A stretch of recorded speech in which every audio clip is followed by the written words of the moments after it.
Awa Thiaw. mbokk yi daal leen jàmm ci Sud FM seen rajo ñuy rafetlu li nga xamee ne si moom ngeen seq ak ñun ci kóllëre doore li nga xam ne moom moo nekk xibaar yi ca Kaolack Ndangaan foofa day tey jii lañ doon àtte ñaar ñi nga xamee ne si ñoo moom bus yi bokkoon ci accident bu metti bi amoon ci 6 kilos te lu mat ñeent fukki doomu aadama ak ñaar ñàkk ci seen bakkan lu mat téeméeri nit wala lu ko jege am ci ay gaañu-gaañu procureur de la république près le tribunal de grande instance bu Kaolack gannaaw bu mu leen dégloo ba pare day dafa laajte ñaari atu kaso yoo xamee ni si benn bi borom da koy tëdd jagleel ko Moussa Sow muy kenn ku moom benn bus bi waaye keneen ki itam mu jagleel ko benn atu kaso boo xamee ni si juróom benn weer yi daf ko war a tëdd muy kii di Biram Tine ñoom nag liñ leen doon toppee moo di daal foye bakkanu jàmbur ba sax kooko mën koo ñàkk ak ay pneu yoo xamee ne si baaxul ku njëkk ki ci des nag dafa jox oto kenn koo xamee ne si yelloowu ko woon ndax yorewul woon permis de conduire tey ji nag lañ taxaw ci baarub tribunal bu Kaolack ci àllarba ji verdict bi nag maanaam atte bi dinañ xam naka la wànnenti mujjee ki gëtëm ñaar fukki fan ak juróom ci weeru janvier bii ña leen doon layal nekk seeni avocat ñoom day li ñu bëgg moo di ñu soppiwaat loolu ñu leen di tuddee maanaam def li ñu naan requalification des faits jagleel ko rek mu nekk infraction yu ndaw yoo xamee ne si dafa laaj ay contravention ñu déglu ci compte rendu bu Mamadou Camara. ñaari atu kaso benn at bi daf koy tëdd ñu daan ko Moussa Sow benn atu kaso yoo xam ne juróom benn weer yi daf koy tëdd ca Ndungu Siin war koo daan Birama Tine procureur de la république tribunal bu grande instance wax ci audience su flagrant délit bi nga xam ne jàppoon nañ ko ci àllarba bi fukki fan ak juróom-ñett ci weeru janvier ñoom ñaar ñooñu nag seeni ñaari bus foofu la ñi ñàkkoon seen bakkan mu tolloon ci ñeent fukk ak benn yoo xam ne yi ci accident circulation mi nga xam ne amoon na fan yi weesu ci 6 kilos digganteem ak commune Kaffrine juróom-benn kilomètre rek la lu toll ci juróomi avocat yoo xam ne yi ñu ngi doon layool Moussa Sow ak Birama Tine ku ci nekk daal sa avocat laaj na attekat yi ñu bàyyi seeni client ñu ñibbi seen kër wala ñu xoolaat li nga xam ne moom lañ leen toppee daal di ko gën a oyofal ci wàllu contravention nga xam ne amende dong ngay fay ginnaaw bañ leen jugé ci flagrant délit àllarba bi fukki fan ak juróom-ñett ci weeru janvier atum ñaari junni ak ñaar fukk ak ñett Moussa Sow ak Birama Tine ñoom ci kanamu attekat ga tontu nañ pour jéem caa génn waaye nag tribunal daal di jël dogal ne fukki fan ak juróom ci weeru janvier atum ñaari junni ak ñaar fukk ak ñett la ñuy joxe dogal bi tax dëgg-dëgg Moussa Sow ak Birama Tine xam fu ñu féetee ndax dañuy dellu kaso wala dañuy ñibbi seen kër ginnaaw ba nga xamee ne procureur de la république bu nekk ci tribunal bu Kaolack oowoon na leen daal di leen déglu ñu mujjoon a leen di yóbbu ca Ndungu Siin ñoom nag liñ leen toppee mooy dañoo tax ay bakkan rot ci benn accident circulation ak tamit ay pneu yu yàqu yoo xam ne yi ñu ngi woon ci seeni oto bokk ci li nga xam ne moom moo waral accident boobule ba ay nit ñàkk ci seen bakkan ñeneen jëlee ci ay gaañu-gaañu keneen ki ñu ngi ko toppee ne dafa jox otoom benn chauffeur boo xam ne bi yorul permis conduire catégorie D moom moo war a dawal bus ak tamit ñàkkum assurance ñaar fukki fan ak juróom ci weeru janvier 2023 bi la dogal bi daanu Moussa Sow ak Birama Tine naam dañ leen di bàyyi ñu ñibbi seen kër wala yoon da leen di teg loxo Kaolack Mamadou Camara Sud FM. jërëjëf Mamadou Camara ci mbiru sax dem ak dikk ci la ñuy des ndaxte daanaka loolu accident boobu day taxoon na ñi nga xam ne si ñoom ñoo nekk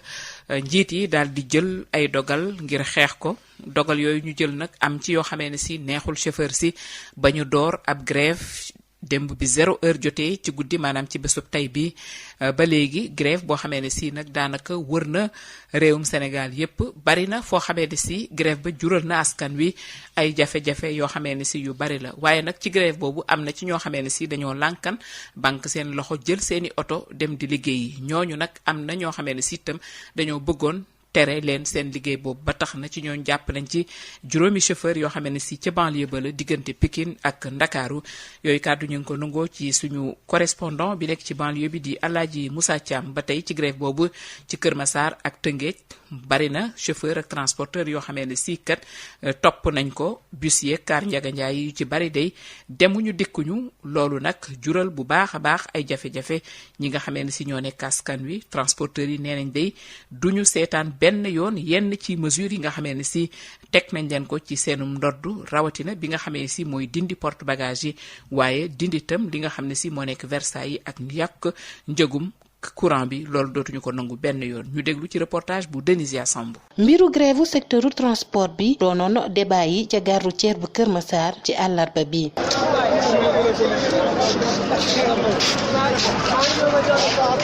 foofii nag benn njëgañaay dawul chauffeur yi ñëpp a mànkoo nag topp mot d'ordre seeni syndicat Momar Gadiaga mooy chef de car. respecté nañ ko bu baax parce que benn oto génnul ci suba ak léegi oto yaa ngi taxaw gis nga ni ñu taxawee ni yow boo ko yow sa constat war nga xam ne oto yi génnuñu client yaa ngi ni taxaw bëgg a dem mënuñu dem kon mooy lay leeral ni grève bi respecté nañu ko de A à Z. seetlu gu ni melit la ñu nemmeeku ca gare routière bu Tëngéej benn oto Njaga Njaay wala bus dawu fa. benn oto daw ñëpp a ngi gaare charge ni bëgg a teg moo metti gasoil bi yokku na paas yi benn yokkul bëgg a wàññi place yi ak débordement ak porte bagage. tubaab bi ba muy defar lumière pour oto bu fanaanee daw a tax oto yi mu ñëw ni daw 23 heures ñu gaare porte bagage distance bi ñu ci may dafa tuuti oto bu am ñaata at 10 ans dootul dawati kon ñun chauffeur yi fu ñuy jëlee oto dañoo am 20 millions yu ñu jëndee oto fu ñu koy jëlee loolu xam nga mënul nekk. grève boo xam ne nag sonaloon na loolu client yi ñu bëri bëgg a dem mënuñu am oto. bëgg xëy rek ñàkk mën a dem rek loolu moo fi nekk quoi. 7 heures ba léegi ñuy taxaw amuñu oto mënuñu dem mënuñu dëkk problème bi mën nga am oto dem pour ñibbisi bi mooy doon problème bi métti trop yëpp ay yor ay liggéey jàmbur amoo oto bu dem. Colobane waaw chaque jour fu laay jëlee oto waaw doy na waar ndax mooy loolu nit ñi ngi bëgg a dem liggéey mënuñu dem liggéey.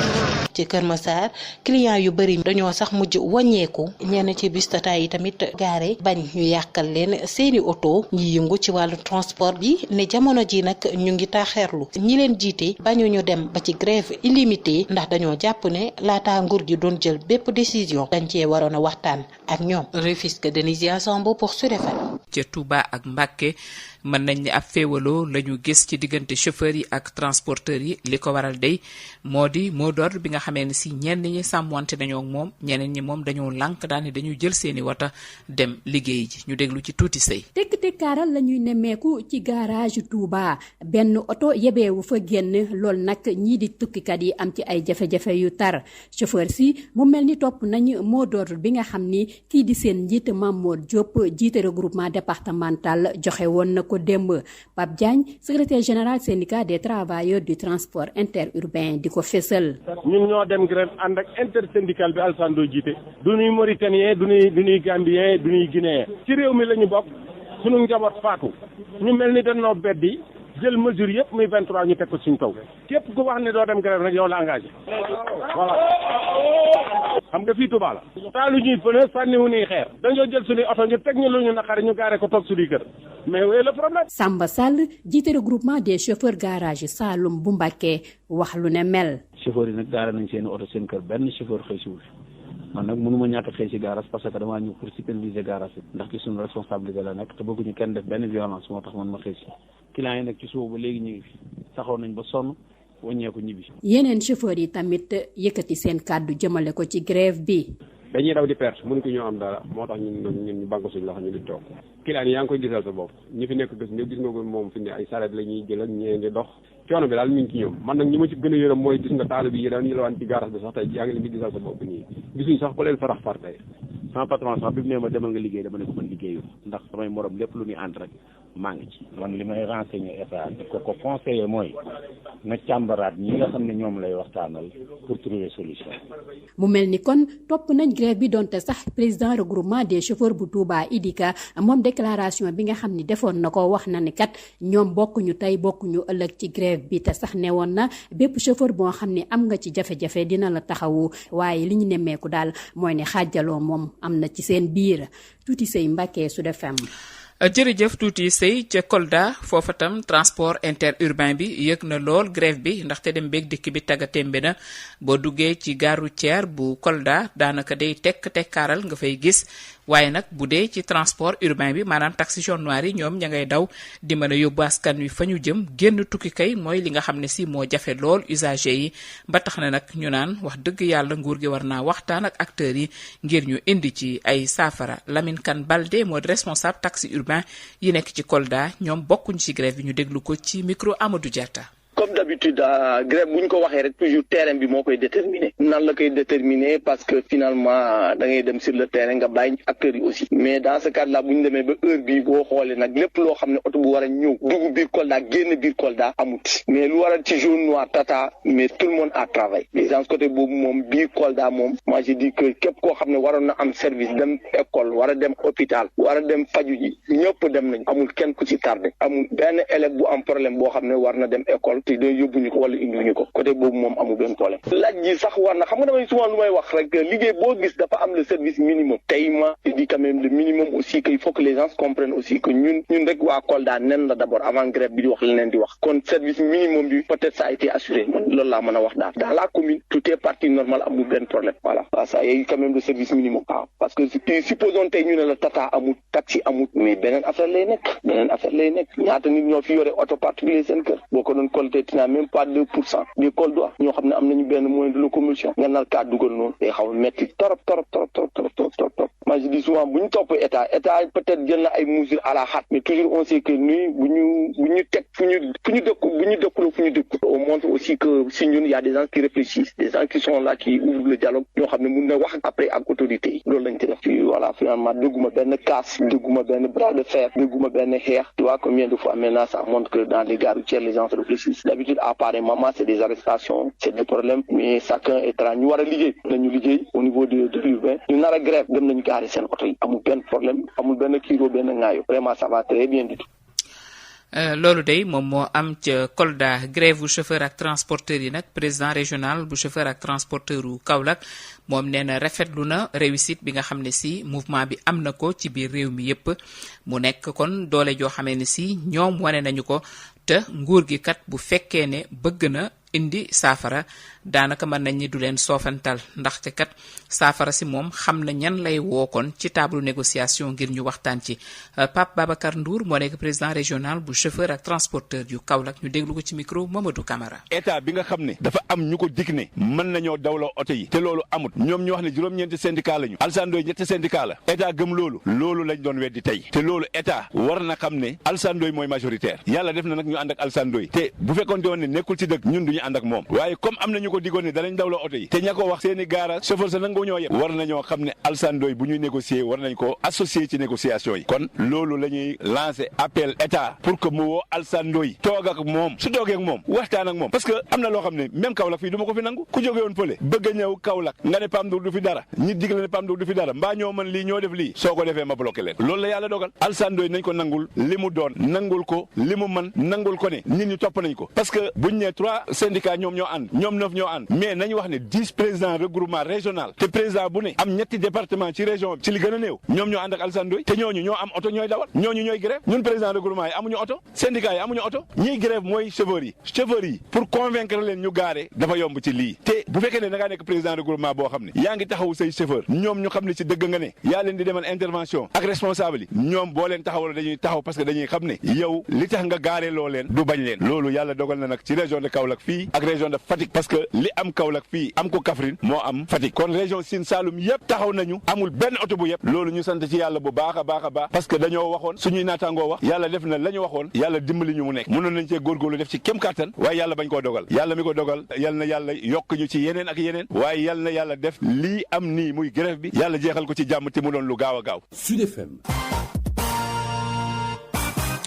mbokk yéen a ngi déglu ba tey seen rajo 98.5 kàddu gi di bàyyikoo ci ndakaaru juróom-ñeenti waxtu teg fukki simili ak juróom-ñeent ci suñu studio dañ naan coow dem ba ca Matam foofu day am na daanaka limub doomu aadama yoo xamee ne si jege nañu sax téeméer ñu daal leen doon recensé ci ndimbal li nga xam ne si moom la ñu war a jox njaboot yu néew doole yi waaye ñoom day li leen yéem moo di ba léegi day gisuñu koppar boobu ñu leen diggoon te mu war a jóge ci PAM di programme alimentaire mondial juróomi weer gannaaw bu ñu séddaatle koppar bi ba pare te fàtte leen ñoom nag ñi ngi yëglu bénéficiaires yooyu day nee na ñoom ci seen bopp lenn rek la ñuy laaj xaalis boobu fan la dem kan moo leen ciy indil ay leeral loolu mooy li nga xamee ne si kat tey jii moo leen yitteel Abdourahmane Diène ndimbal li programme alimentaire mondial waroon na séddale ci yenn njaboot yi nga xam ne xaw nañoo lot nekk fii ci région de Matam daanaka yegsiwul si ñi nga xam ne ñoo ko yelloo la ndaxte tey ji juróomi weer a ngi nii bu ñu tàmbalee séddale ba tey ji ñenn si njaboot yi ba tey gisuñu seeni wàll ci koppar gi nga xam ne moom la ñu war a jot.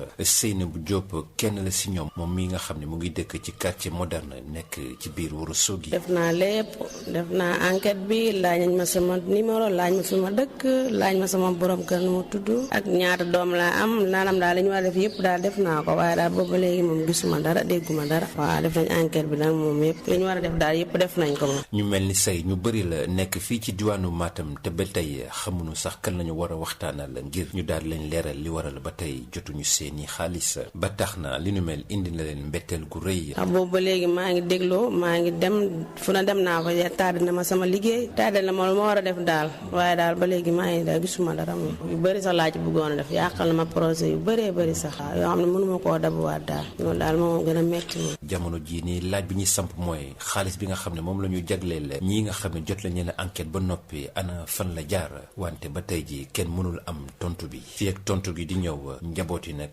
ñu ngi toogaaleeg seeni nakkar ak yaakaar gu tas. man su ma amut sax moom damay sant yàlla xam ne moom loo xam ne du force moom dañ la koy joxee rek noo ko mën a jotee baax na waaye daal tas yaakaar gi moom moo ma ci xaw a jaaxal. li nu mel nekk lu ñu baaxoo di gis la fii ci diwaanu Matam ndaxte saa su ne dañuy faral di gis ne ay tuuse ngi am ci biir dëkk bile waaye li ci ëpp daanaka ñi nga xam ne ñoo ci war a jot daanaka duñu gis naka la xaalis bi mel mu nekkoon Abdourahmane Diène fii ci Matam pour Sud FM. jërëjëf Abdourahmane Diène ñi nga xamee ni ñoo nekk ay jàngalekatu tàggat yaram ñu ñaan professeur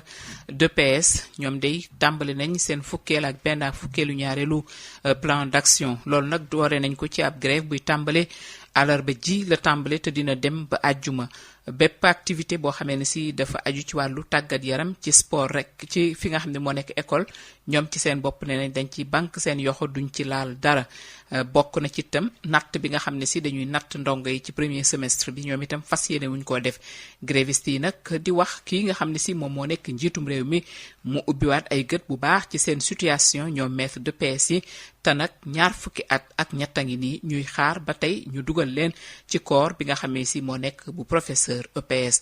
ñu indi déglu ci ay leeral ak Khalifa Ababacar Ndiaye secrétaire général bu syndicat national de l'éducation physique et sportive du Sénégal ci micro Mame Diarra Da Silva. ñaar fukki at ak ñett mi ngi fi woon toogandi ñu doon xaarandi nag ñu saafara ko mu nekk li ñuy tuddee le reversement des maîtres d'éducation physique ci corps boobu ñuy wax le corps des professeurs de collège d'enseignement moyen général loolee nag sabab tey suñu syndicat daal di taxawaayu ñaxtu. tey jii ñi ngi dugg ci suñu 11e plan d'action fukk ak benneeli plan d'action boo xamante ne dañ ci xët ne dañuy daal di banque suñu ay loxo ci lépp lu jëm ci sport scolaire banque suñu loxo ci lépp lu jëm ci interclasse banque suñu loxo ci notu xale yi ci premier semestre bii ñu jëm ba tax na xale yi itam nan mu ñoo am fi mu toll nii bulletin premier semestre cellule pédagogique yi tamit du mooyu nañ ko pour wax nguuru Sénégal pour wax son excellence le président de la République que ñu nekkuñu ci dynamique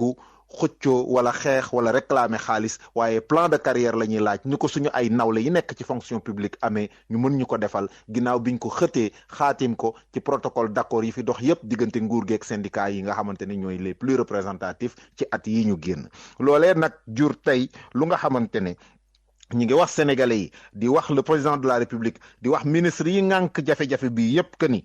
xalaatuñu benn yoon dellu ginnaaw ci lii ñu teg ndax ñaar fukki at ak ñett nga toog di xaar dafa ëpp ñun jàngalekat yi tënku nag ci biir syndicat national de l'éducation physique ñi ngi fàttali sénégalais yi di fàttali son excellence le président de la république que ëpp nañ 1 millier d'honnêtes citoyens yoo xamante ne tooñuñ kenn defuñ lenn lu dul tànn éducation physique ngir servir suñu réew te ñun ñooñee ñëpp tey démotivé nañ amatuñu pas-pas ci liggéey bi suñu yaakaar tas na te dara waralu ko lu dul yàccaaral ñi nga xamante ne nguuru Sénégal ak ay service am wane nañ ko ci jafe-jafe ji nga xamante ne amul fenn ci réewu àdduna jàngalekat wala liggéeykat boo xamante ne mënut a avancer.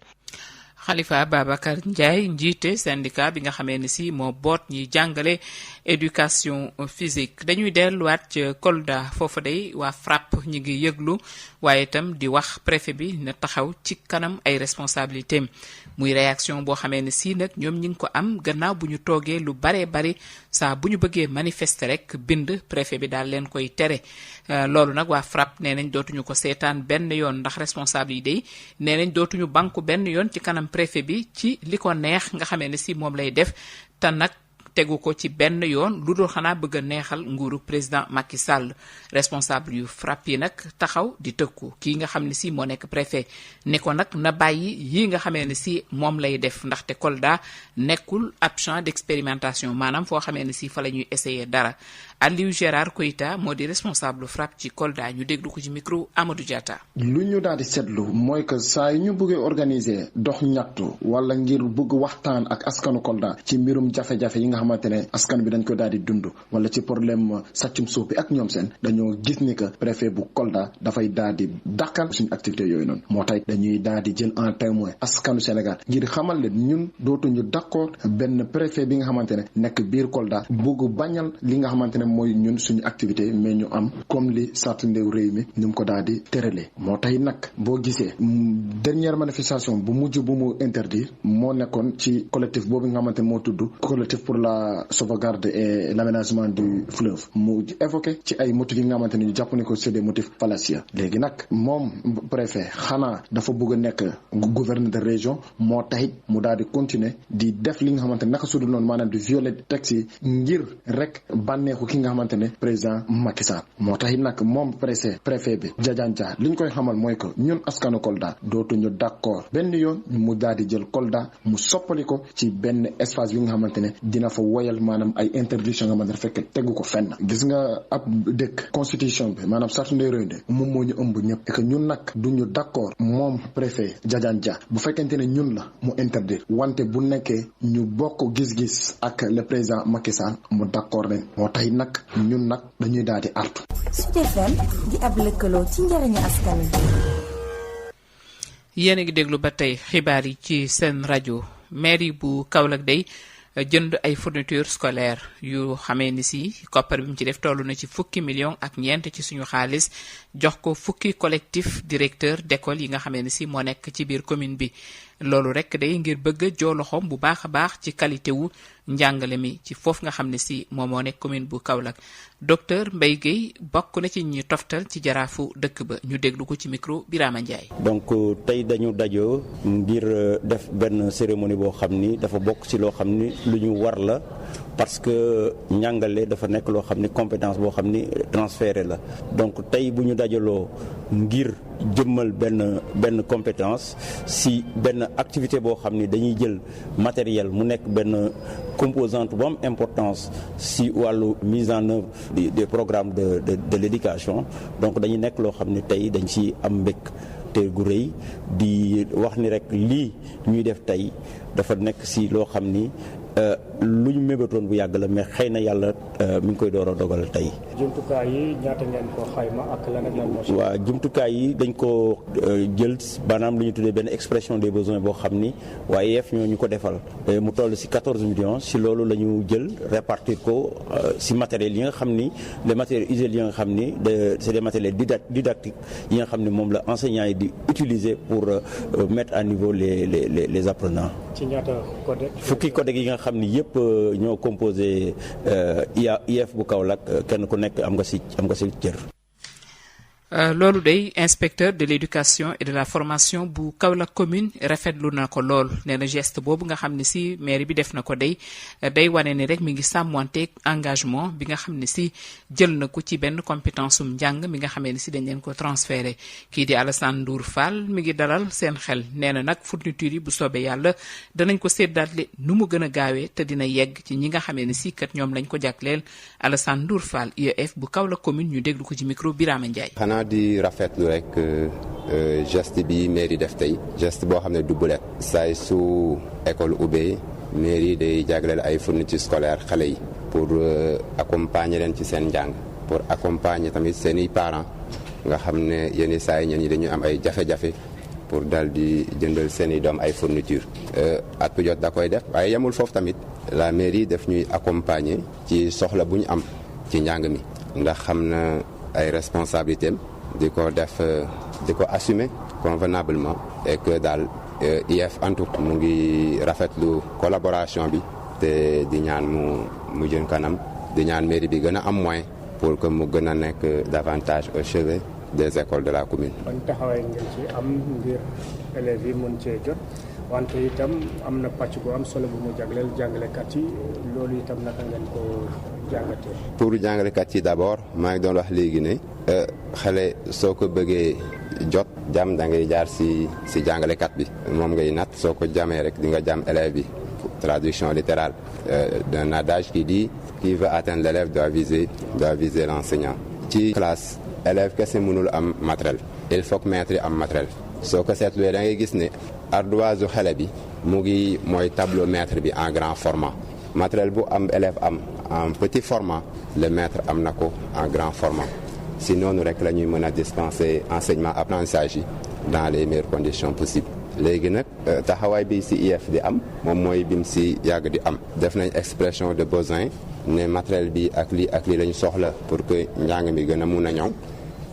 mairie bi jëndal nañu fourniture yi léegi dinañ mettre le dispositif en place dans les meilleurs délais pour que matériel bi mun a jëm ci école yi xale yi jot ci dal di ko jëfandikoo ci anam yi gën a rafet.